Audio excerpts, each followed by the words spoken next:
Hello, everybody. Mike Trudell here on LynxBasketball.com with Lynx assistant coach Teresa Edwards, otherwise known as T. What's up, T? Hey, Mike.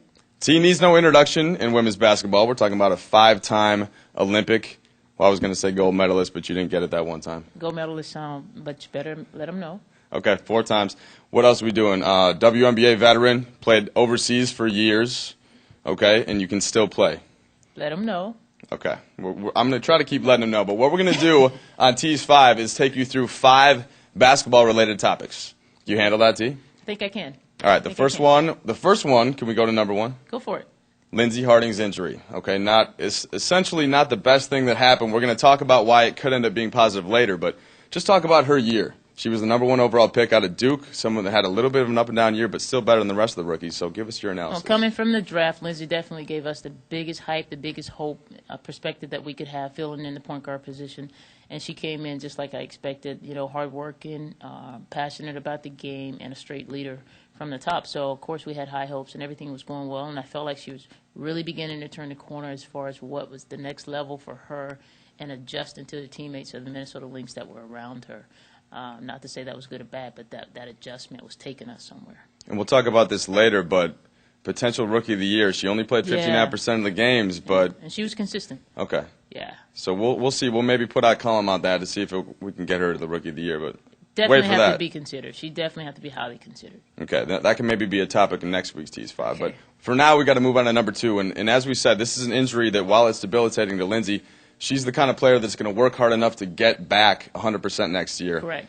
Also, Noelle Quinn, now the number 4 overall pick out of UCLA, gets some much-needed minutes, T, that she wasn't getting when Lindsey was on the floor. Noelle has been a pleasant surprise, but yet at the same time not to us as a coaching staff because she's worked hard every day since the day she got here. Yeah. She brings a game that to me is a perspective where she has court vision, she has passes beyond the players that she's playing with right now. That she's got to get them really used to her. She's been waiting in the cut. She's been very patient behind Lindsey. She's been a little frustrated because she's been playing 1 and 2. And at the same time, a quality player that works hard and stepped in with good games for us so far. Assist-turnover ratio has been awesome. 9-1 the other night, right? Awesome. I mean, Noelle is a hard-working kid, great personality, very coachable.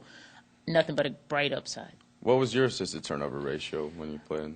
I'm sure it was 10-1. It must have been at least 10-1. Yeah, at least 10-1. All right. Well, let's move past that now on to our next topic, the third. I want to talk about Seimone Augustus. This is the player who was the second fastest in WNBA history to get to 1,000 points, only Cynthia Cooper, who you've played against for years and on the national team. So that's not an easy thing to do, T. Not an easy task at all, and I think she could be further beyond where she is now. I'm really probably most impressed with Seimone Augustus of all people. Most coachable player we have on the team. Works hard, doesn't have an ego about being a star. She's just naturally who she is, a great player. Has actually, in my opinion, sacrificed some of her games, taking less shots to allow herself to fill her teammates out so that they can become more threats on the floor to help her in the long run. The ultimate athlete at a professional level. I'd like to see her continue to get better, and she works hard at doing it every day. Now, one other thing at Seimone, though, I know you're critical, not too far anyway, but you want to see the best you can see out of somebody like Seimone. So give me one thing that you want to see more from Seimone. Well, I know what it is to have a lot of talent and to be athletic yet. Like you? Yeah, well, like I used to be, not there. But I know what it is to be like Seimone and think that you have it all, but you don't. There's always room for growth. And if she could just, she can go out and dominate any game she wants, but to have killer instincts, I would kill a lot of different things I'd give up to just see her with killer instincts every day in, day out, and not take a single play off and not take any other player in the league for granted. Just go out and do it. Just be so dominant that they're afraid to play against her. Well, that was too good to stop. We went a little over our allotted time on that one, but you were rolling, so I didn't want to stop you. But good. That's my kid, though. She's a great kid. Excellent. So let's talk about somebody who's not a kid, Coach Z. Yeah. He's in his first year as a head coach. He's a career assistant coach for the Pistons, coach for the Timberwolves here in Minnesota. You are a first-year assistant coach now. So talk about that relationship, what you've learned from Z, and how you both have adjusted here. I'm very impressed with him. I love the man.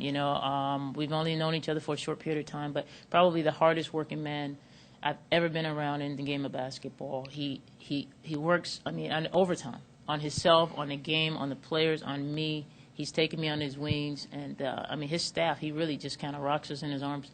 He pans it out. He put it out there exactly how he wanted. And he leads by example. Z doesn't take a play off, and he's very sharp.